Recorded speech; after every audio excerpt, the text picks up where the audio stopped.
Okay, so the where seemed to be a smashing success, and so let's go on to the what, and then yeah, the what. What am I doing here? Maybe I should do the why first. Yeah, I think the why makes more sense chronologically. Why did I come to Debrecen, and why am I not still working at my old job?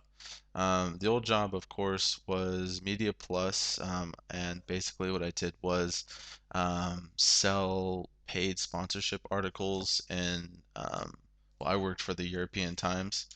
Um, the business model of Media Plus was, I mean, in a nutshell, and I mean, it's something I could talk about for much longer, but in a nutshell, basically, um, Media Plus owns a bunch of these titles, where basically they produce like a magazine. Here's a preview of publications that they've produced. Here's upcoming publications. And basically, what they do is the organization goes into countries. They try to meet with ministers, prime minister, like anyone that they can meet with. So they'll try to meet with like the minister of energy, the minister of agriculture, the minister of anybody. And the reason the minister would have a meeting with them is they're like the foreign press, and they're this poor country's connection to Western Europe and the affluence and the richness that exists there.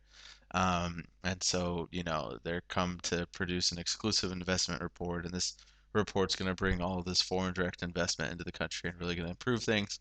So hopefully the minister buys the line and meets with us, and then once the minister meets with us, we have our pictures with the minister, and then we just go through the country, and it's pretty bad. I mean, basically the way they want us to do it is we call up a company, we say, hey, we're referred directly to you, your CEO, personally by the minister of whoever we've met with. We show up at the CEO's place, and it's like, oh, hey, it's really shady. Like for the first 45 minutes, they don't even know that there's going to be any money involved at all.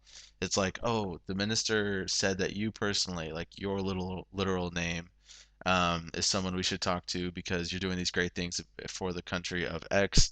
Let's talk about it. We talk about it for 45 minutes, and every interview question that we ask him is actually designed to help us figure out what is most important for him, what he really wants.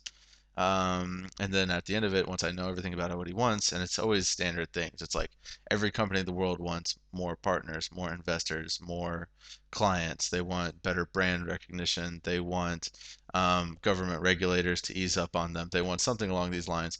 You figure what it is, and then you present it to them.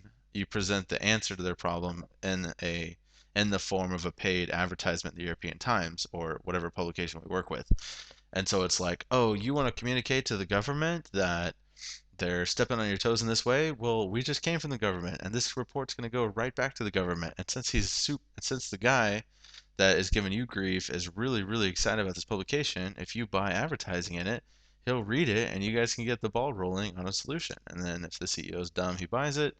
They pay like 30,000 euros for a page, and then basically they get a page in one of these magazines, and it's like, this is the CEO so and so, this is who he is, this is his life, his message, whatever, etc.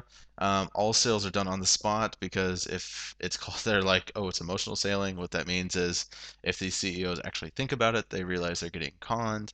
If the CEOs call up the minister, they realize they're getting conned. Basically, a terrible company, but I was kind of forced to stay there for a few months, just because, graduated from college, didn't have any financial resources. And I did learn a lot. I mean, I know now a ton about what CEOs care about. I know what the organization structure of companies looks like. I get the corporate working world. I get how tough it is to be in the working world. With Media Plus, I worked 20, 40 hour, or excuse me, I worked, 15, 16-hour days every day. So, anyways, life's a lot better than I'm gone. Yeah, and so mostly it was the ethical reasons that I was leaving that I left, and also, uh, well, yeah, the ethical reasons would be the biggest reason, but then also, of course, they didn't ever do visas for us because we move around too much, and so what they would have us do is just work on these tourist visas. And my EU visa, because the EU has like a common visa, that visa only had about 10 days left on it by the time I left the company. I just had to get out and get to an organization where I could actually have a legal status, and actually be someplace. So I got hooked up with Good Sports. So that's the why I left. And again, when I left, my goal was to come to Hungary because my relationship with Edith's gotten relatively serious, and we're considering marriage and working through that. Um, Not engaged or anything like that. Haven't made any decisions, but it's something that we're definitely talking about. And yeah, so I just needed I wanted to come to Hungary. I needed a visa fast, and basically the way that worked out is the quickest way to get it was through a volunteer visa with this organization, Good Sports, and specifically the guy that I am under is Russell Chun, the director of Good Sports, and my family knows Russell actually. We call him Russ because he's ex-military and his funding comes primarily through Heidelberg PHV Chapel, which is where my family attended church. And so actually my whole family has met Russ and actually been out to his camps in Hungary and everything. And I'm kind of the last one, the last Shaw to show up, and I'm gonna actually stay for a while. So okay, that's kind of the why, and then I'm gonna do another segment that's the what, and then that'll hopefully close it out. So okay, be excited.